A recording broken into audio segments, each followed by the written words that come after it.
Good news! Central Americano MBBS just 34 lakhs. Columbus Central University.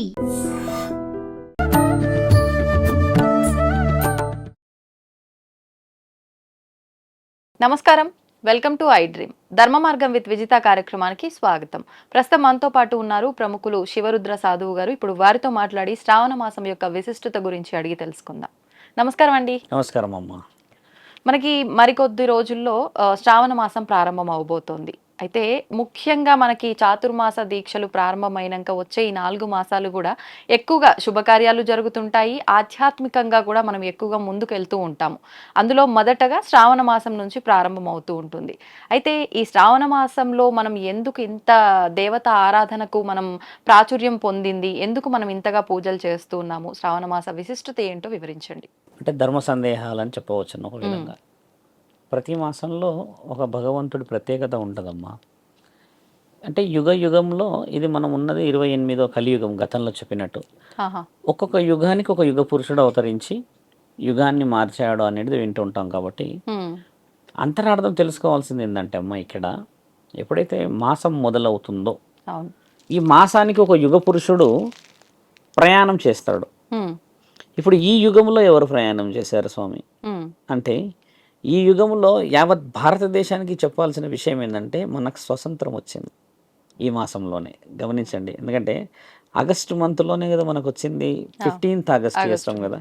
అంటే ఇప్పుడున్న వాళ్ళకి తెలియాలని చెప్తున్నాను. ఈ మాసంలో ఏం జరిగింది అని అంటే, ఈ యుగంలో జరిగింది భారతీయులకి స్వాతంత్రం. అంటే ఒక కారణ జన్ముల చేతనో, కొందరు వీరుల చేతనో, మొత్తానికి ఒకరి పాలన నుంచి మనం సొంతంగా పాలించుకోవడానికి వచ్చిన ఒక విముక్తులం అని. అంటే ఎవరో కారణ జన్ముడు పుట్టాడని అర్థం కదా. అది ఈ మాసంలో పుట్టారు. అలాగే వెంకటేశ్వర స్వామి కలియుగానికి వచ్చిన రోజు కూడా ఈ మాసమే. అంటే వాళ్ళు ఏం చేస్తారంటే అమ్మ, ఈ మాసాన్ని ఎన్నుకోవడానికి గల ప్రత్యేకతలు ఏమిటి ఇది తెలుసుకోవాలి. మనము దేవుళ్ళు ఎప్పుడైనా రావచ్చును, ఎవరైనా రావచ్చు. పూరి జగన్నాథ ఆలయంలో మొన్న చూసారు, 4 నెలలు తండ్రి ఏదో సపర్యాల కోసం అని చెప్పి నార్త్లో అన్ని వ్రతాలు చేస్తారు. 4 months చేస్తారు వాళ్ళు. దాని అంతరార్థం ఏంటి? విష్ణు మహానీయులు కూడా అమ్మ యుగాన్ని ఆరంభించడానికి వచ్చిన మాసం కూడా ఈ మాసమే. ఈ మాసంలో ఏంటంటమ్మా, దేవాది దేవతలు కంప్లీట్గా భూగ్రహం మీదకి వస్తారు. అందరూ ఎలా వస్తారు అని చెప్పిన దాంట్లో ఒకటి, ఇంట్లో కులదైవం ఇలవెలుపుల రూపంలో వాళ్ళు వాయనాలని అందుకోవడానికి ఒక వంతు అయితే, పెళ్ళిళ్ళు జరుగుతుంది 2వ వంతు అయితే, గృహప్రవేశాలు ప్రారంభాలు ఉంటాయి 3వ వంతు అయితే, ఆయురారోగ్యాలు బాగుండాలని చెప్పేసి మన వాళ్ళందరూ కొన్ని ప్రత్యేకమైన హోమ కార్యక్రమాలు కానీ, కొన్ని శాంతి పూజలు కానీ చేసుకోవడానికి ప్రత్యేకమైన మాసం. ఎందుకు ఈ ప్రత్యేకమైన మాసం? బాగా లోతుగా వెళ్తే అమ్మా, శ్రవణ నక్షత్రం, ఈ చంద్రుడు ఉంటాడు కదా తల్లి, ఈ చంద్రుడు శ్రవణ నక్షత్రంలోకి కంప్లీట్గా వెళ్తాడు. వెళ్ళినప్పుడు ఏమిటంటమ్మా, నక్షత్రాలలో శ్రవణ నక్షత్రం ఎక్కువ శాతంగా శని ప్రభావంతో ఉంటుంది. మనం తెలుసుకోవాల్సిన విషయం అది. ఈ మాసం ఎందుకు అని అంటే, స్వామివారి నక్షత్రం కదా, ఎందుకు శని ప్రభావం అంటే ఇక్కడ ఉన్న విషయం కూడా అది. స్వామివారి నక్షత్రం కాబట్టి స్వాములందరూ కిందకు వచ్చారు. అది ఇక్కడ ఉన్న ప్రజలకి ఇబ్బందులు కాకూడదని దగ్గరికి ఉన్నారు వాళ్ళు. శ్రవణ నక్షత్రంలో మీరు చూడండి, ఉపవాసాలు కూడా ఉంటారు చాలా మంది. కంప్లీట్ గా నెల మొత్తం కూడా మాంసాహారాలు మానేసిన వాళ్ళు ఉంటారు, కంప్లీట్ గా తినేవాళ్ళు కూడా ఉంటారు. వాళ్ళు ఎందుకు అది తినకుండా ఎందుకు తినాలి అన్న దాంట్లో అర్థం ఏంటంటమ్మా, శని ప్రభావితమైన నెల కూడా ఎవరైతే మాంసాలే కానీ, ఎవరైతే మిగతా అంటే ఈ బానిస లాగా మద్యం లాంటివి ఉన్నాయి అనుకోమ్మా, వాళ్ళందరికీ ఏంటంటమ్మా, ఆల్రెడీ జీవితంలో కొంచెం ఇబ్బందులు ఉండడం చేత పెద్ద వ్యక్తులు ఏం చేశారంటే, ఒక నక్షత్రము ఒక సమయానికి కొన్ని జీవితాలని ఎక్కువ శాతంగా ప్రభావితం చేస్తారు. ఆ నక్షత్రం వచ్చే సమయానికి మనం దానికి బలి కాకుండా, అంటే ఎఫెక్ట్నెస్ ఎక్కువ రాకుండా, ఆరోగ్యాలు కానీ ఇంకేదైనా ఇబ్బంది పడకూడదు అని చెప్పేసి పూర్వీకులు నిర్ణయించినప్పుడు ఈ చంద్రుడు కంప్లీట్గా శ్రవణ నక్షత్రంలోకి ఉండి అమ్మ 15 రోజుల నుంచి ఇది సుమారు 29 రోజుల వ్యవధి ఉంటుంది. ఈ 15 రోజులు 25 రోజులు పాటించాలి అని అనడానికి గల ముఖ్యమైన కారణం ఏంటంటే, ఆ శని ప్రభావము చంద్రుడు ఎవరి మీద పడుతుందమ్మా, నీడ భూమండలం మీద కదా. మరి చంద్రుడే శని అయిపోయి అందరి మీద పడితే మరి మిగతా వాళ్ళందరికీ ఇబ్బంది అవుతుంది అనేది దాని అంతరార్థం. అలా ఉండడం చేత ఈ మాసంలో ఒకంత ఉపవాసాలు ఉండి పుణ్యం సంపాదించడం, ఈ మాసంలో ఒకంత కొన్ని పతివ్రత గౌరవాలన్నీ సంపాదించడానికి, ఆయురారోగ్యాలు సంపాదించడానికి ఒక గౌరవం పూర్వం పెద్ద వ్యక్తులందరూ నిర్ణయించిన శాసనాలు ఇవన్నీ. ఇప్పుడు మనం పాటించాల్సింది ఈ గురుబలం ఎందుకు, ఈ శని ప్రభావం మన మీద ఎందుకు ఉంటుంది, మాంసాహారాలు ఎందుకు మానేయాలి అని మాట్లాడతామా. తెలంగాణ ప్రాంతంలోనే మానేస్తారు మాంసం, ఇది కూడా ఉంది ఇందులో మళ్ళీ. ఎందుకంటే ఆషాఢ మాసం మొత్తం మనది ఇప్పుడు బోనాలని, పండగలని, వేటలని ఇవన్నీ ఇప్పుడు ఎక్కడ చూసినా కోయడాలు జరుగుతుంది కదా. ఇలాంటి తంతు కూడా ఆలోచన చేసి కంప్లీట్ ఒక నెలంతా శరీరం కొంచెం మాంసాహారంతో దాంతో ఇబ్బంది ఉంటుందన్న ఉద్దేశంగా కూడా కొందరు వ్యక్తులు ఒక వ్రతం లాగా స్వీకరిస్తారు, అంటే రెస్ట్ ఇవ్వడానికని. సైంటిఫిక్గా కూడా ఇది ప్రూవేనే. ఇలా ఉన్న ఈ యొక్క మాసంలో ప్రత్యేకత చాలా ఉన్నాయి తల్లి, మీరు బిలీవ్ చేయరు. ఇందులో 12 పండుగలు కలిసి వస్తాయి. ఇప్పుడు చూడండి ఈ మొత్తం మాసంలో ఎన్ని ఉన్నాయమ్మా, మీ అందరికీ తెలిసిన పండుగలు. ఇప్పుడు చూడండి ఇందులో అమావాస్య ప్రత్యేకత ఉంది, పౌర్ణమి ప్రత్యేకత ఉంది. ఇప్పుడు ఇందులో దేవాది దేవతలకి అంటే నాగుంపాములకు సంబంధించినదే అనే పండగనే కానీ దాని అంతరార్థం పూర్వీకుల నుంచి వచ్చింది అనేది ఒక చవితి కానీ నాగుల పంచమి కానీ ఎందుకు చేసుకుంటారన్న అంతరార్థం కొంచెం నేను లోపలికి వెళ్తూ చెప్తా. అసలు దానికి అంతరార్థం, మనం పాలు పోస్తే అది ఎవరు స్వీకరిస్తారు, ఎక్కడ దాకా దాన్ని ధారలాగా పోస్తే ఎందుకు ఒక్కో పుట్టలోనే పోసిందే పోతే అంటే కొందరు నాస్తికులకి కొంచెం డెప్త్గా చెప్తాం. ఎందుకు పాలు ఒకేసారి మీరు పోసిన తర్వాత నేను పోసాక ఇట్లా ధారలాగా ఎందుకు పోయాలి, దాని అంతరార్థం నేను మెల్లిగా అంటే వీడియో లోపలికి వచ్చినప్పుడు చెప్తానమ్మా. శ్రావణ మాసం పుట్టుకకి కారణం ఏంటంటే నక్షత్రాలు వాటి యొక్క ప్రభావితాన్ని భూమండలానికి దగ్గరగా తీసుకురావడం చేత కొన్ని నియమాలను పాటిస్తాం.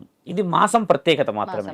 మాసంలో దేవాది దేవతలు వచ్చేసి వారి ఒక్కొక్క అవతారాన్ని మనందరికీ చూపించి అన్ని యుగాలలో పరమశివుడు కూడా భూమండలానికి ఒక సంహరణ చేయడానికి వచ్చిన మాసం అని కూడా అంటారు. ఇది దీంట్లో పురాణాలలో ఏం రాసి ఉందంటే అమ్మ, కేవలం శ్రావణ మాసంలోనే ఎందుకంటే ఇది శ్రావణ మాసంలో శ్రవణ నక్షత్రం అనేది మన దగ్గర వివరంగా మీరు ఎప్పుడు యూట్యూబ్లో కొట్టినా దాని గురించి శని ప్రభావం అనేది చూపిస్తుంది. నేనేమంటున్నా అంటమ్మా, ఆ శని ప్రభావం మన మీద పడకుండా పెద్ద వ్యక్తులందరూ భూమండలానికి వచ్చేసారు కదా, అందుకనే వాళ్ళకి ఆహ్వానం పలుకుతాం. మనకు అందుబాటులోనే మన చుట్టూ ఉన్నారు కాబట్టి దేవతలు ఉన్నారు, ఆరాధనలు ఉపయోగపడతాయి కాబట్టి శ్రవణ నక్షత్రాన్ని పుట్టుకకు కారణం అదమ్మా. శని ప్రభావము చంద్రుడు మన వైపు చూయించకూడదని చెప్పేసి వాళ్ళిద్దరి నుంచి కొన్ని విముక్తులకి చేసే ప్రత్యామ్నాయ ఉపయోగాలు ఇవన్నీ. ఓకే, ఇప్పుడు మీరన్నట్టుగా ఈ మాసం మొత్తం కూడా ప్రతిరోజు ఒక పండగ రోజే, అంటే విశేషమైన రోజుగానే భావిస్తాం. ప్రతి వారం దగ్గర నుంచి తీసుకున్న, తిథి దగ్గర నుంచి తీసుకున్న, ముఖ్యంగా శ్రావణ మాసం అంటే గుర్తొచ్చాయి నోములు, వ్రతాలు, మంగళగౌరి వ్రతం అని చెప్పి, వరలక్ష్మి వ్రతము అని చెప్పి. అయితే ఈ మంగళగౌరి వ్రతం చేసే విధానంలో కూడా చాలా మందిలో ఒక సందేహం, ఇది కొత్తగా వివాహం అయ్యి సంవత్సరం కూడా తిరగని వాళ్ళు మాత్రమే ఆచరించాల్సిన ఒక వ్రతమేమో అని చెప్పి. వాస్తవం ఏంటండి? వాస్తవం, మంచి మాట. ఓపికతోని ఒక భర్త, ఒక భార్య అంటే ఒక కుటుంబంలో ఉన్న ప్రతి ఒక్కళ్ళు వినవలసిన ప్రశ్న, అసలు చరిత్ర మనకి ఏం నేర్పించింది తెలుసుకోవాలి. చాలామంది గురువులు కానీ, పీఠాధిపతులు, మఠాధిపతులు కానీ ఇంకెవరైనా వచ్చి ఏం చెప్తారంటే మాసం ప్రత్యేకతలు చెప్తారు. మేము ఒక సాధువులం కాబట్టి మాసం పుట్టుకకి కారణాలు చెప్తే ఇప్పుడున్న యువతి యువకులకు అర్థం కావాల్సిన అవసరం. పూర్వం తల్లి కేవలం పురుషులే ఉన్న లోకం మనది, స్త్రీలు లేరు మన దగ్గర.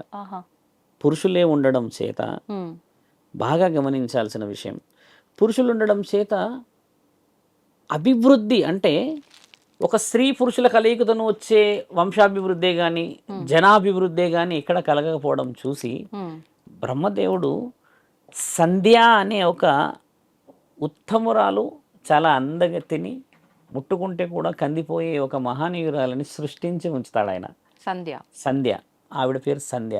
ఇప్పటికి కూడా సంధ్యా సమయంలో అని కొన్ని విషయాలు అంటాం. సంధ్య అనేసరికి అందరికీ ఇప్పుడు ఓన్లీ ఈవినింగ్ అని ఐడియా ఉంటుంది అంతేగాని ఆ సంధ్య అనే ఆ మహానీయురాలు చూడ్డానికి ఎంతటి అందంగా ఉంటుందంటే అమ్మ, అసలు ఆవిడ చూడాలన్నా కూడా ఒక జన్మ సరిపోదు. అలాంటి అందగత్తిని సృష్టించి పెడుతున్నప్పుడు ఆ అందగత్తికి చలనం ఉండదు తల్లి. చలనం అని అంటే మోహించడం. ఒక పురుషుడు వచ్చాడు, భర్తలాగా ఉన్నాడు, ఆయనతో ఉండాలి, కామము, తర్వాత అభివృద్ధులు జరగాలి అని అంటే, స్త్రీ పురుషుల కలయికతోని వంశాభివృద్ధి జరగాలి అని అంటే అలా ఎక్కడా కూడా అవకాశం దొరకకుండా ఆవిడ కావాల్సిన పనులన్నీ చేసుకుంటూ పూజ నియమ నిబంధనలు పాటించుకుంటూ అలా చెక్కు చెదరకుండా ఉండడం అంతే. ఓ. బ్రహ్మదేవుడు ఒక ఆలోచన ఏం చేస్తాడంటే, ఆ. నేను ఇలా కాదు కదా ఆలోచించింది, నేను సృష్టి ఉమ్. రోజు రోజుకి ఉత్పత్తి అని అంటే పెరుగుతూ పెరుగుతూ పోతూ ఉండాలి, మంచివాళ్ళు చెడ్డవాళ్ళు, అప్పుడు పనులు రావాల్సిన కార్యక్రమాలను ఆలోచించినప్పుడు ఇలా కాదు అని దివ్య దృష్టితో ఆలోచించి ఆయన చేసిన ఘనకార్యం ఏంటంటే మన్మధుడిని పిలుస్తాడు. మన్మధుడిని పిలిచినప్పుడు ఏమవుతుందంటే తల్లి, కొంచెం మనం ఆలోచన చేసినప్పుడు ఉమ్. 5 బాణాలు ఇస్తాడు మన్మధుడికి. ఈ 5 బాణాలు నీవు భూమండలం మీద వేసినప్పుడు అక్కడక్కడ కొంతమంది, అక్కడక్కడ కొందరు పురుషులే కానీ ఇంకెవరైనా ఆకర్షించబడతారు. మన్మథ బాణం అని అంటే మనకు తెలియాల్సిన విషయం ఏంటంటే అది కామానికి సంబంధించిన బాణమే. ఇప్పుడు చాలామంది అంటే మనం మాట్లాడాల్సిన అవసరం ఏంటంటమ్మా, ఒక స్త్రీ ఒక పురుషుడు సంసారంలో కలిసి ఉండను అని చెప్తుంటారు చూడమ్మా, నా మీద ఈయన గారికి మోహమే లేదు, అసలు నన్ను పట్టించుకోడు, నేను అలంకరించుకున్నా చూడడు, నన్ను ఎక్కడికి తీసుకెళ్ళడు, నాతో ఇలా అంటారు కదమ్మా. ఇలాంటి వాళ్ళకి మన్మథ పూజ అనేది కూడా శాస్త్రంలో రాయబడి ఉంది. చెయ్యరు, కానీ అది మన్మథం అనగానే కామం అనేది కూర్చుందిగా. కామం అనేసరికి ఏంటంటే కామ పూజలు ఎవరు చేయరు. కానీ దాని అంతరార్థం ఎలా ఉండాలంటమ్మా, స్త్రీ పురుషుడు కాకుండా భార్యాభర్తలు ఏ విధముగా కలిసి ఉండాలన్న పూజలే ఈ మన్మధుడికి సంబంధించిన కొన్ని చలనాలకు సంబంధించిన పూజలు. అది పురోహితులు మీకు చెప్పాల్సిన అవసరం లేదు, కానీ అంతరార్థం పురోహితుడు ఆయన మైండ్లో పెట్టుకోవాల్సినవి అవన్నీ పెట్టుకొని వీళ్ళిద్దరికి కావాల్సిన మర్యాదలు చేసేటి కావాల్సిన పావులు కదిలించడం. అంతేగాని మీ ఇద్దరి మధ్యలో బాణాన్ని వేస్తున్నా అని చెప్పి కూర్చోరు కదా తల్లి పూజకి. అదేమవుతుంది, అది ఇప్పుడున్న దాంట్లో సమాజం ఒప్పుకోదు. అది దానికి కొన్ని సెన్సిటివ్ డిస్కషన్స్ ఉంటాయి. కాబట్టి మన్మధుడు వేసిన బాణాల వల్ల ఏమవుతుందంటే అమ్మ, మిగతా పురుషులందరికీ తర్వాత అక్కడున్న ఆ సంధ్య ఆ స్త్రీకి కూడా ఎక్కడ లేని మోహం మొదలవుతుంది. మన్మధుడు చేసిన ఒక వ్యవహారం ఏంటంటే, బ్రహ్మిచ్చిన ఈ బాణం పనిచేస్తుందో లేదో అని మొదట ఆయన బ్రహ్మలోకానికి వేస్తాడు, అక్కడనే వేసి పెడతాడు ఫస్ట్, అంటే స్వర్గలోకానికి వేస్తాడు. ఏంగా అక్కడ ఉన్న దేవాది దేవతలందరూ ఆ పురుషులు ఉంటారు కదమ్మా, మిగతా వాళ్ళందరికీ మోహం మొదలవుతుంది ఈ స్త్రీ పైన. ఈ సంధ్య అనే స్త్రీకి అందరూ ఆవిడనే చూస్తూ ఉంటారు మోహంగా, అందరూ చూస్తూ ఉంటారు. ఆ మోహంగా చూడడం ఆమె తట్టుకోలేక నన్ను అంత అపవిత్రంగా ఊహిస్తారు కదా, మోహం అనేది ఊహ, అలా చేయడం ఆవిడ తట్టుకోలేక ఏం చేసిందంటే అమ్మా, ఒక్కసారిగా నేను ఆహుతి అయిపోవాలి, నా ఈ శరీరం నాకు నచ్చట్లేదు, ఇంతమంది నన్ను చూసి నన్ను మోహించే ఆలోచన చేస్తున్నారు కాబట్టి నేను అపవిత్రం అయిపోతున్నా అని చెప్పేసి ఒకసారి ఏం చేస్తుందంటమ్మా, ధ్యానంలో కూర్చొని ఆవిడ డ్యూటీ ఏంటంటమ్మా, ఆవిడ కార్యసిద్ధం చేసేది ఆవిడ కూర్చున్న స్థలంలోనే ఒక మహాయోగినిలాగా కూర్చోవడం అంతే. ఆవిడ చూడగానే ఒక దేవతని తలపించేలా కూర్చోవడం. అయితే అలా కూర్చున్న ఆ స్త్రీని చూసినప్పుడు మనకు తెలుస్తుంది కదా, కొంతమంది వెనకాల నువ్వు నన్ను చూస్తున్నావు అది ఇదని, అది రావడం, చాలా మంది చూడడం, బ్రహ్మ కూడా ఆవిడని అలానే చూడడం ఆవిడకి నచ్చకపోవడం చేత మహాముక్కంటి తపస్సులో కూర్చొని ఈ నా దేహం కాలిపోవాలి, కాలిపోయిన తర్వాత ఈ స్త్రీకి సంబంధించిన విషయ వివరణలు ఉండకూడదని కఠోరమైన తపస్సులో కూర్చొని శివుడిని ఆరాధిస్తుంటది. ఆరాధిస్తున్నప్పుడు మరి అంతటి మహానీరాలు చూస్తేనే అపవిత్రం అయిపోయింది అని అనుకున్న స్త్రీలు లేరు ఈ రోజుల్లో. అలాంటి స్త్రీని కాపాడుకోవాలి మనము, అలాంటి స్త్రీ వల్ల వంశాలు అభివృద్ధి చెందితే బాగుంటుంది అని చెప్పేసి వాళ్ళందరూ ఒక ఉపాయం చేసి మహాముక్కంటికి చెప్తే ముక్కంటి ఏమంటాడంటే, శివ ఉపదేశం ఆవిడ చెవిలో చెప్పండి వెళ్ళి అని అంటారు. ఆవిడ కాలుదామని నిర్ణయం చేసుకుంటది. ఇప్పుడు ఆవిడకి ఎవరు చెప్పాలి, బ్రహ్మదేవుడు వచ్చి చెప్పలేడు, ఆవిడకి ఇంకేదైనా విషయం చెప్పాలా, మన్మధుడు వచ్చి చెప్పలేడు. కాబట్టి సప్త ఋషులలో 7వ వారైన మహానీయులు వశిష్ఠ మహానీయులని సంప్రదింపు నారదుడు వెళ్ళి ఇస్తాడు, ఫలానా ఫలానా విషయం జరిగింది, మీరు వెళ్ళి మహాముఖంటి యొక్క ఉపదేశాన్ని చెవులో చెప్పవలసిన అవసరం ఉంది మహర్షి వారు. అంటే ఈయన గారు అప్పటికి బ్రహ్మచర్యత్వంలో ఉండి మహా ఉన్నతమైన స్థితి, ఇప్పుడు గోత్రనామాలకి ఆయన ముఖ్యమైన పటిష్టమైన పర్సన్ అమ్మ. వశిష్ఠ మహానీయుడు వెళ్ళి ఆవిడ కాలడానికైనా సిద్ధం చేసుకొని మంట ఇట్లా పైకి వస్తూ ఉంటుంది, చెవులో వెళ్ళేసి శివుడి యొక్క మంత్రోపదేశం చెప్తాడు చెవులో. విన్నప్పుడు ఏంటంటే ఆమె సెన్స్ అంటే ఒక ఊహకైతే వింటది కదా, ఒకసారి ఇట్లా విని కళ్ళు తెరుస్తుంది అమ్మ. తెరిచినప్పుడు వశిష్ఠులు మునివర్యులు కనబడతారు ఆవిడకి. కనబడగానే ఈవిడ కళ్ళు తెరుచుడే ఆయనని ఊహించుకుంటుంది, ఈయన నా భర్త. అక్కడ దాకా ఒక చాలా డెప్త్గా పోయే టాపిక్ అది చూడగానే. కానీ ఆవిడ కాలిపోయే తరుణంకి వచ్చేసింది కదా, కాలిపోయిన శరీరాన్ని ఆపే హక్కు అయితే ఎవరికి లేదు. మళ్ళీ ఆవిడ ఒక వరంతోని కాలుతూ ఉంటుంది, శరీరాన్ని చూసినందుకు నేను అపవిత్రమైన, నన్ను నా భర్త తప్పితే ఎవరు చూడకూడదు, మళ్ళీ నేను నా భర్తని ఇష్టపడి చేసుకున్న వాడే నన్ను చూడాలి అని అన్న ఆ కోరిక బ్రహ్మదేవుల వారికి నచ్చుతుంది. ఎంత పవిత్రమైన ఆలోచన అది. అలాంటి వ్యక్తులు ఉండాలి అని చెప్పేస్తే అప్పుడు చూస్తూ చూస్తూ ఒక వరం తీసుకుంటుంది, నేను మళ్ళీ పుడతాను అని. అలా మళ్ళీ పుట్టడానికి వచ్చిన మహానీయురాలు అరుంధతి మాత. ఇప్పుడు అరుంధతి మాత రెండో స్టెప్లోకి వస్తుంది. అరుంధతి కంటే ముందు ఉన్న తల్లి సంధ్య. అరుంధతి మాత విషయ వివరణలు మనందరికీ తెలిసినవి. అరుంధతి మాత నక్షత్రం చూడండి, చూడకపోతే ఇలా, చూస్తే ఇలా అని చెప్పిన వాళ్ళందరూ ఈ రోజుల్లో మధ్యాహ్నమే చూస్తున్నాం. అరుంధతి మాత కనబడదు. కానీ అరుంధతి మాత సాయంత్రం వేళలో చూడాలి. అరుంధతి మాతని దగ్గర ఉండి పెళ్లి చేసుకున్న మహనీయులు వశిష్ఠ మహనీయులు. ఈయన గారు చేసేసుకున్న తర్వాత వాళ్ళు జీవితంలో కొన్ని విశేష వివరణలను అందించుకొని, ఆవిడ కూడా అమ్మ ఏ దేశ రాజైతే ఉంటాడో ఆ దేశ పశుపతి రాజుకి గారాల పట్టి 16 సంవత్సరాల తపస్సు చేసినాక పుడుతుంది. పుట్టిన ఆ వరం ఎంత బలంగా ఉంటుందంటే అమ్మ, ఆయన కోరే వరం కూడా చూడండి, నాకు పుత్రులు లేరు, నా రాజ్యం బాగుండాలి, నా రాజ్యంలో నుంచి నేను సుభిక్షమైన పాలన చేస్తా అని కోరుతాడు. ఇంత డెప్త్గా పోయినప్పుడు ఆయన గారు గాయత్రీదేవిని పూజిస్తారు. గాయత్రీదేవి ఒక హోమంలో నుంచి బయటకు వచ్చి చెప్తుంది, మీకు ఒక దేవత లాంటి స్త్రీ మహానీయురాలు పుడుతుంది అని అంటది. ఈయన కోరిందేమో పురుషుల గురించి కోరితే ఈయనకి అమ్మ అని చెప్పి ఆ ప్రశ్నకి జవాబు ఇవ్వలేకపోతాడు, వెనక్కి జరుగుతాడు, తదాస్తు అని వెళ్ళిపోతుంది. అరుంధతి మాత విషయాలు చరిత్రలో గొప్పగా ఎందుకు వచ్చాయనేది మళ్ళీ కొంచెం డెప్త్లోకి వస్తే అర్థమవుద్ది. తర్వాత అరుంధతి మాత వశిష్ఠ మహానీయులు లోకంలో ఎన్నో గొప్ప పనులు చేసేసమ్మ ఏ వరాన్ని పొందుతారు తెలుసా తల్లి? మరో జన్మకి 100 మంది పుత్రుల్ని సంపాదించాలన్న వరం పొందుతారు వాళ్ళు.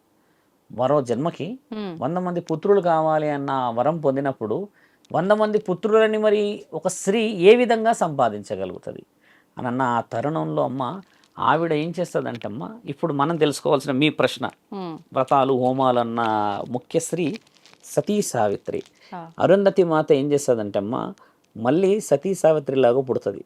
పుట్టినప్పుడు ఆ దేవత ఏం వరం ఇచ్చింది, ఒక స్త్రీ మహానీయురాలు మీకు పుడుతుంది దేవత లాగానంటే, ఈ దేవత వాళ్ళ కడుపులో పుట్టి ఉంటుంది. పుట్టడం చేత ఆ దేవత ఏం చేస్తుందంటమ్మా, చూడడానికి ఎవరు పెళ్లి చేసుకోవడానికి ముందుకు రారు, దేవతని ఎలా పెళ్లి చేసుకోవాలి అని. ఎందుకంటే అందచందాలను చూసి ఆ చీర కట్టు చూసి ఎవరు ముందుకు రారు. ఆవిడ ఏంటంటే అమ్మా, మంచి గమనించాల్సిన ప్రశ్న, నేను మోహించిన వాడే నాకు భర్త, నాకు కనబడిన వాడే భర్త అని సంధ్యలాగా ఉన్న శరీరాలు ఇవన్నీ. అంటే ఆవిడ సంధ్య, అరుంధతి, సతీ సావిత్రి.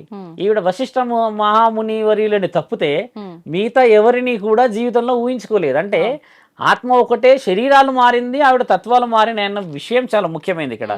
సతీ సావిత్రిలాగా వచ్చిన తర్వాత జరిగిన మహా సంఘటన ఏంటంటమ్మా, మీకు అందరికీ తెలిసిందే. అరుంధతి నక్షత్రం ఎందుకు చూడాలి, తర్వాత సతీ సావిత్రి వ్రతాలు ఎందుకు, ఇప్పుడున్న ఈ మాసంలో ప్రత్యేకతలు అని అంటే, ఆవిడకున్న వరము, అమ్మా నీకు మేము సంబంధం చూడలేం, నిన్ను ఎవరు మెచ్చట్లేరు, వస్తున్నారు నీ కాళ్ళు మొక్కుతున్నారు, లేదా నిన్ను చూసి దేవతాన్ని మొక్కేసి వెళ్ళిపోతున్నారు, కానీ ఇప్పుడు మేము ఎవరిని చేయాలి, ఎలా ముందుకెళ్ళాలి, నీవే నీ చెలికత్తలతో చెప్పమ్మా, వెళ్ళేసి దేశాటనో లేకపోతే పర్యటన చేసిరా అని అన్నప్పుడు ఒక దగ్గర ఒక అశ్వం, ఆ గుర్రం ఉండి ఆ గుర్రం పక్కనే చెట్లు కొట్టుకుంటూ ఆ రాళ్ళు మన ఈ అడవిలో కట్టెలు కొట్టుకుంటూ ఒక అతను పక్కనే తల్లిదండ్రులకు ఇద్దరికి కళ్ళు ఉండకుండా వాళ్ళ కోసమని ఈయన ఆ కట్టెలు కొట్టడం చూస్తుంది. ఈవిడ చూసిన ఆ వ్యక్తి చూసి ఒక్కసారిగా వాకాబు పెట్టిస్తుంది.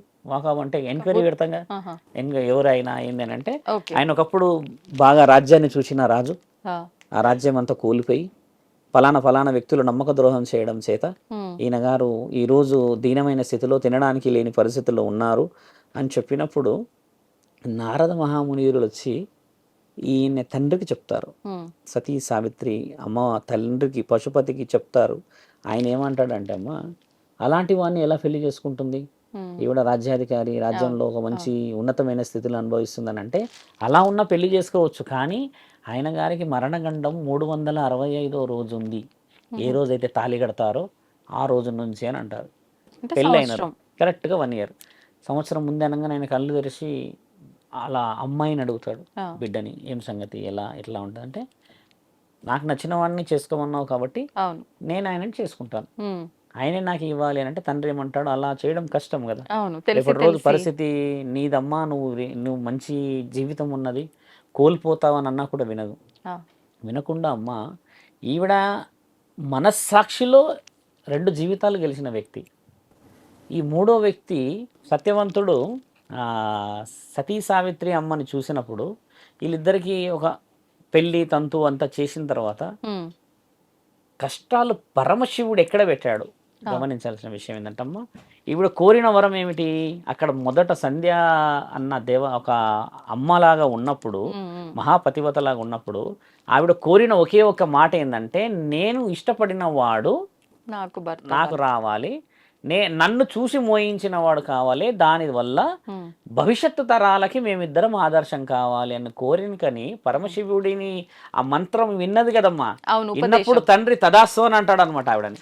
ఆ! ఆ తదాస్తు అన్నప్పుడు తండ్రి ఏమంటాడనంటే, నేను ఇష్టపడిన వాడు నాతో ఉండాలి అన్న వర్డ్ ఆమె మొదటి జన్మలోనే పొందుతుంది. హుహు. పొందినప్పుడు ఈయన గారు మూడో జన్మల ఎవరైతే వశిష్ఠ మహానీయుడు సత్యవంతుడిలాగా వస్తాడో తల్లి, అవును. ఈయన మొదటి జన్మలో ఉన్న భర్త కావడం చేత హ్మ్. ఈ అమ్మ మదిలో ఉంటుంది, నేను నా భర్తని కాపాడుకోవడానికి మార్గం పరమశివుడిచ్చాడు.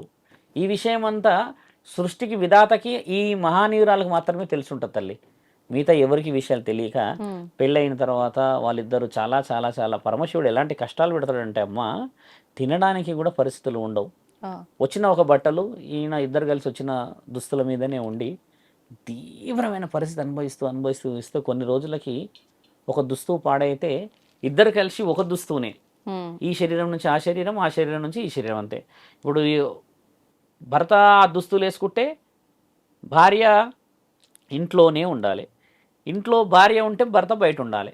అంటే వాళ్ళకి అంతటి స్థితిని పరమశివుడు చాలా దగ్గరగా అనుభవించేలా పెడతాడు తల్లి. హ్మ్. చూసి ఎందుకంటే పరీక్షలు అనొచ్చా ఇవన్నీ? పరీక్షలే. ఆ పరీక్షలు అలా పెట్టినప్పుడు మీరు అడిగిన ప్రశ్నకి ఒక ప్రతి పతివ్రత యొక్క పరీక్షలు చెప్తున్నాం హ్మ్. సమాజానికి ఉపయోగపడేది. ఆ ఆ మహనీయురాలు ఎక్కడ కూడా తగ్గనీయకుండా అన్ని పనులలో సహకరించుకుంటూ ముందుకొచ్చిన తర్వాత ఏం జరుగుతుందంటే, ఒకరోజు మహాముఖంటి పరీక్షించే సమయం వస్తది. వాళ్ళకు గుడ్డలు కూడా అడ్జస్ట్ చేసుకోలేని పరిస్థితిలో, ఇంట్లో కూడా గంజి మెతుకులు కూడా ఉండని పరిస్థితి చూసి హ్మ్. ముక్కంటి మొదటి శ్రావణ శుక్రవారం రోజు గడప మీద అడుగు పెడతాడమ్మా. పెట్టి భిక్షాటనకు వస్తాడు. హ్మ్. భవతి భిక్షాం దేహి అని గట్టిగా అరిచినప్పుడు ఆ సమయానికి సత్యవంతుడు బయట ఉంటాడు. ఆ! అంటే కట్టెలు కొట్టడానికో లేకపోతే వ్యవసాయం పనులకు పురుషులు, ఈ అమ్మ లోపటే ఉంటుంది. ఈవిడ ఏం చేస్తుందంటే అమ్మ ఆ సమయానికి హ్మ్. చూడండి, పతివ్రత అంటారు.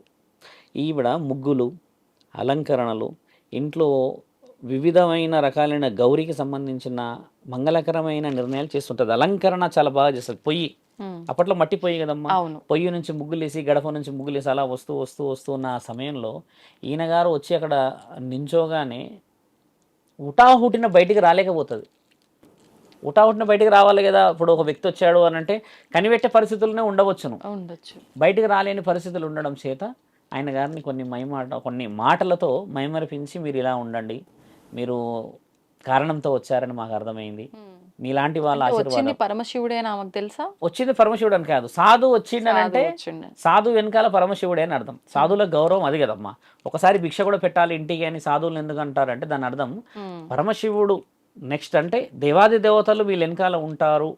జీవితం అయితే అంత సులభంగా ఎవరు వదిలిపెట్టిపోరు కదమ్మా. అవును. అవును. తండ్రికి అంకితం చేసిన వాళ్ళు సాధువులు ఉంటారు, పురోహితులు, పీఠాధిపతులు, కాబట్టి వారి అడుగు చాలా పవిత్రమైనది. హ్మ్. అప్పుడు ఆవిడ కొన్ని మాటలు చెప్పి ఎన్ని విషయాలు చెప్తే తండ్రి వింటూ ఉంటాడు, ఊ కొడుతూ ఉంటాడు, ఇంకా బయటికి వస్తలేదేందని అడుగుతూ ఉంటే హ్మ్. అప్పుడు ఆయన గారు అక్కడ నుంచి కట్టెలన్నీ తీసుకొని వచ్చేసి లోపలికి వెళ్ళగానే ఈ అమ్మ హడావిడిగా బయటకు వచ్చేస్తుంది. హ్మ్. బయటకు వచ్చేసి ఇలా ఉంది పరిస్థితి అది ఇది అని అడిగితే ఎందుకు రాలేరు. హ్మ్. ఓ ఏదో పెడతావని ఎదురు చూస్తే అమ్మా నువ్వు ఏమీ పెట్టలేవు నాకు, నీ దగ్గర ఏమున్నది అని అడిగి చూస్తే ఆవిడ దగ్గర చిన్న ఉసిరికాయ మాత్రమే, అంటే ఇంట్లో ఉండే ఒక పండు మాత్రమే తీసుకొచ్చి నేను ఇవ్వగలుగుతా. అంటే మరి నీ భర్త నువ్వు ఇద్దరు రాలేరు ఎందుకు మరి అని హ్మ్. అడిగితే, క్షమించండి, ఉన్న ఒకే ఒక దుస్తుల చేత నా భర్త వెనకాలో తలుపు గోడచాటుగా నిలబడి చూస్తున్నాడు మిమ్మల్ని, హ్మ్. ఆయన రావడం చేత నేను దుస్తులు వేసుకొని బయటికి వచ్చాను. మహానీయ అని చెప్పి తండ్రి కాళ్ళు మొక్కి తండ్రి ఆశీర్వాదం తీసుకున్నప్పుడు తండ్రి ఏమంటాడనంటే అమ్మ ఆమె ఇది చాలా ముఖ్యంగా ఒక వాయనం ఇచ్చేటప్పుడు స్త్రీ కాళ్ళు ఎందుకు మొక్కాలే చెప్తున్నాం. అలా కాళ్ళు ఈ తల పెట్టి ఆవిడ మొక్కినప్పుడు ఆయన గారు వచ్చింది మహాముఖ్య అంటే అని గమనిస్తుంది ఆవిడ. ఇది పెట్టి మొక్కాలే. ఇప్పుడు కాళ్ళు ఇలా ఇలా అన్నాడు కాదు మొక్కడం, దాని ప్రత్యేకత చాలా బలంగా ఉంటుంది.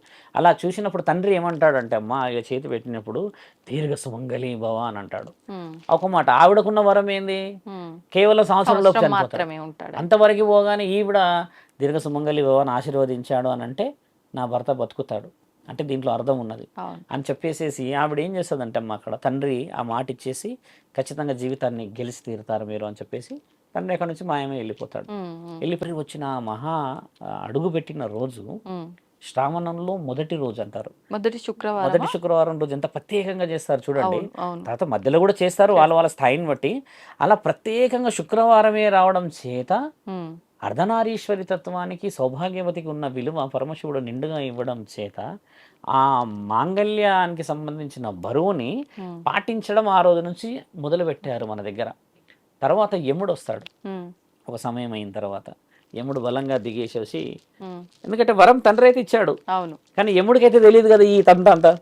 యముడు ఆయన డ్యూటీ ఆయన డిక్షనరీ పట్టుకొని రావడం చేత దున్నపోతు పైన రావుడే సత్యవంతుడిని తీసుకొని వెళ్ళిపోతాడు తల్లి. ఇట్లా తీసుకొని వెళ్ళగానే అమ్మ ఒక్కసారి బయటికి రావడం సంధ్యా సమయం అంటే మళ్ళీ ఆవిడే మళ్ళీ అరుంధతి మాతే మరి సత్యవతే బయటికి రావగానే ఆత్మను తీసుకుపోవడం సహజం మనం చూస్తాం. తీసుకువెళ్తున్నప్పుడు యముడు పోతున్న వాహనం వెనుకనే ఈ అమ్మ కూడా బయలుదేరుతుంది ఆయనను పట్టుకొని. నేను నా పెనిమిటి లేనిది నేను రాలేను అనంటే ఈవిడ చెప్పదు వరం ఉన్నదో లేకపోతే ఇంకేది ఉన్నదా అన్న విషయాలు ఏది మాటలు చెప్పదు.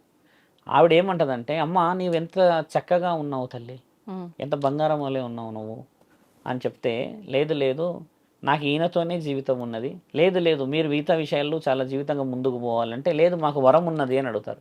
మీకు వరం ఎలా ఉన్నది ఏ విధంగా వచ్చింది అన్న వర్షన్ యముడు అడిగిన ప్రస్తావన ఏంటంటమ్మా, నేను 100 మంది కుమారులను కంట అన్న వరం ఉన్నది నాకు అని అన్నప్పుడు 100 మందిని కనడం ఈయనతోనైతే కాదమ్మా, మీరు ఇంకా వేరే వాళ్ళని చేసుకోవడానికి అర్హత ఉన్నది అన్నట్టుగా యముడిచ్చే ప్రశ్న.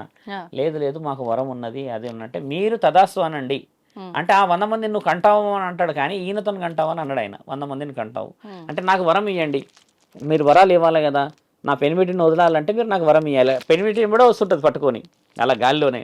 అంటే నేను వదలాలంటే నేను ఏం చేయాలని అంటే ఆయన ఆ యముడిని పొగుడుతూ ఉంటుంది, మీరు చూడడానికి వీరుడు లాగా ఉన్నారు, మీరు ధర్మమైన పనులే చేస్తారు అని చెప్తే ఇక యముడు పొగుడుతలో కూర్చొని మంచిగా మాటలు వింటూ ఉంటే వరాలు 4 అడుగుతుంది తల్లి. ఫస్ట్ వరము నా యొక్క అత్తామామలకి కళ్ళు తిరిగి రావాలి, గుడ్డి వాళ్ళని చెప్పాను కదా.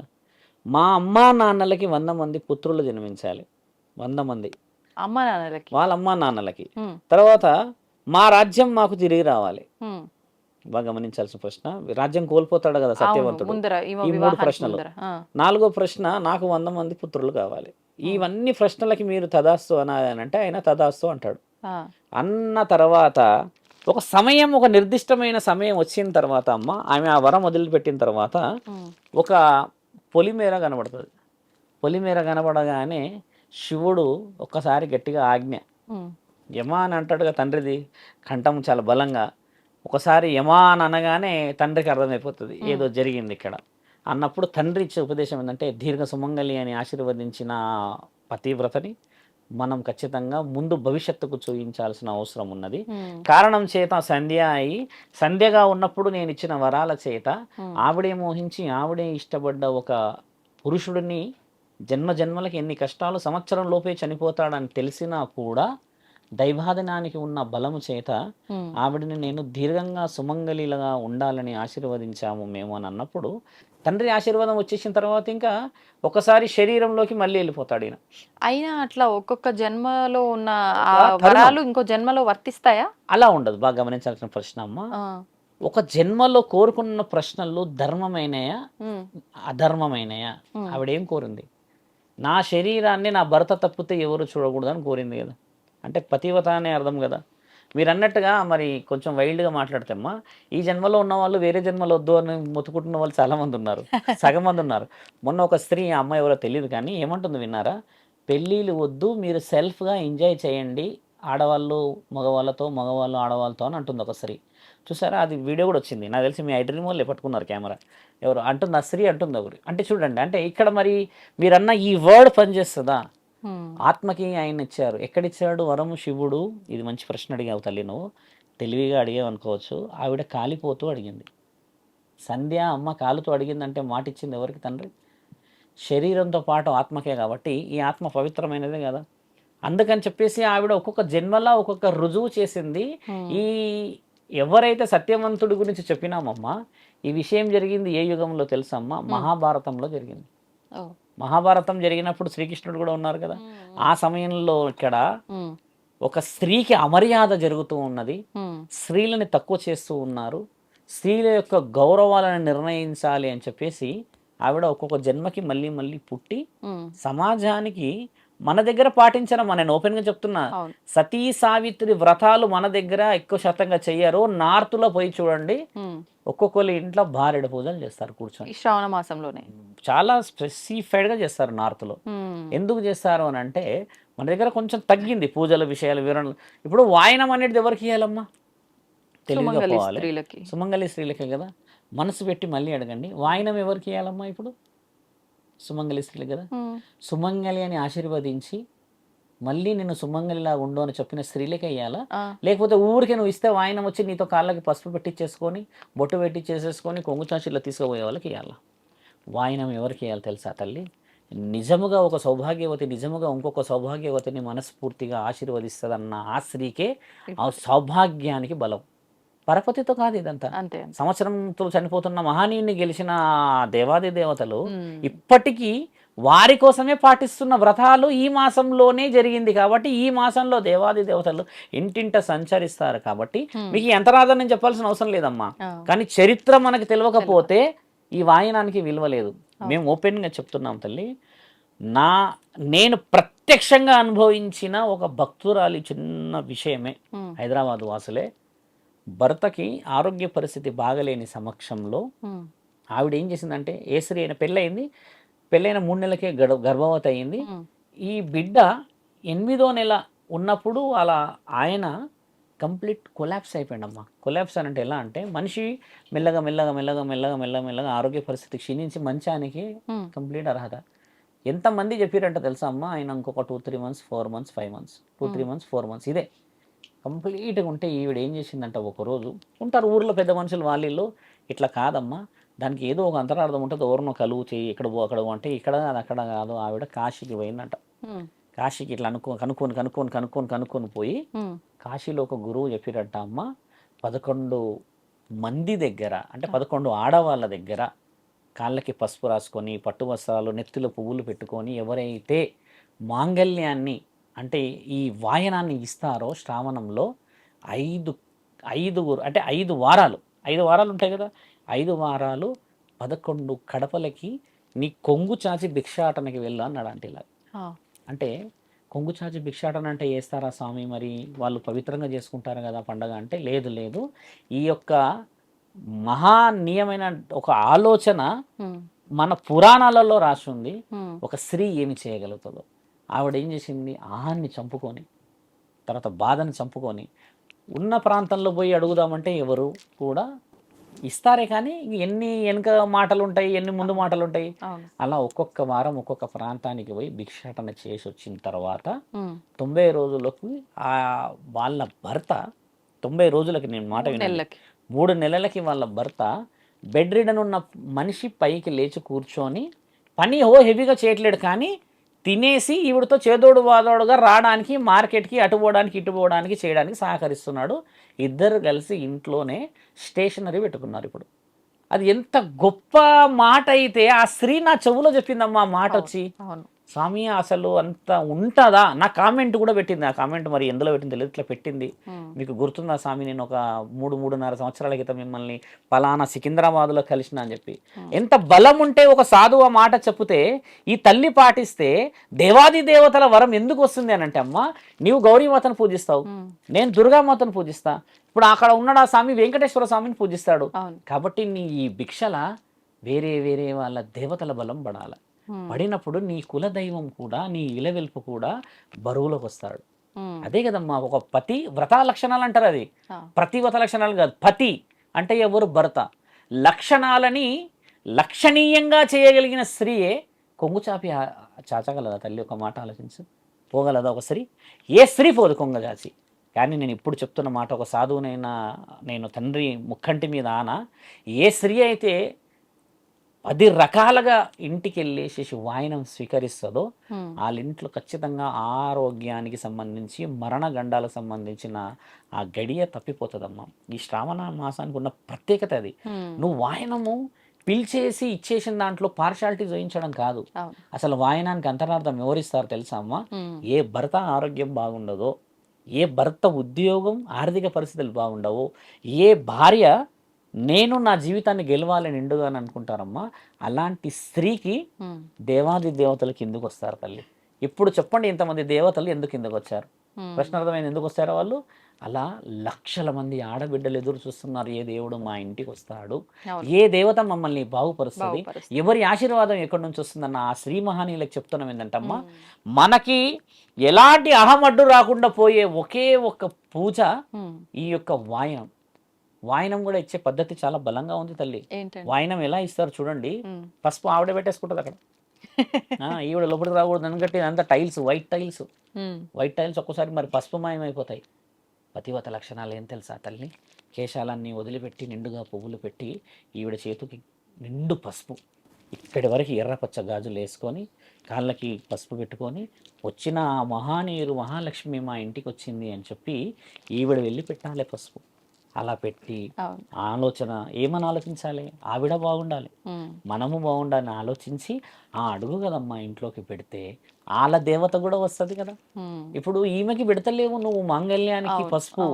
ఇప్పుడు మీరున్నారు, మీ పేరు పలానా విజయ అనుకో తల్లి, మీ ఇంటి దేవత వస్తున్నది నీతో పాటు. అదే కదా ఇలవెల్పుల బలము. అందుకు ఈ మాసానికి వచ్చింది కదా. ఆవిడ లోపలికి రావడం చేత ఈ బిడ్డని ఆశీర్వదిస్తుంది. ఎందుకంటే నా బిడ్డని కల్మషం లేకుండా నా ఆ కాళ్ళకి పసుపు పెట్టి ఆహ్వానించినప్పుడు ఆవిడిచ్చే బలమే. ఇలా అక్షంతలు ఎలా వేసే పద్ధతి కూడా అక్షంతలు చూడండి, చాలా చాలా చాలా చిన్న చూపుతో వేస్తారు. నేను వాళ్ళకే చెప్తున్నానమ్మా, ఎప్పుడైతే వాయినం ఇస్తామో తమలపాకు పెట్టి ఒక చిన్న కుడుక పెట్టి అందులో మన వాళ్ళు ఒక్క పెడతారు. ఒక్క పెట్టిన తర్వాత ఒక పసుపు కొమ్మ పెట్టాలి తల్లి. పసుపు కొమ్మ పెట్టి దాంట్లో పసుపు కుంకుమ పోయాలి. అది మన దగ్గర కుడుకలో మన వాళ్ళు పోయారు. పోసిన దాంట్లో కొంచెం బియ్యము మంచిగా మన నిండు చేతులతో 5 ముత్తైదులతో మంచి ఒక నిండుగా ఒక గమేళంలో బియ్యం పోసుకొని చేతులకి మంచిగా అంటే ఇలా రాయాలి పసుపు వేసుకొని.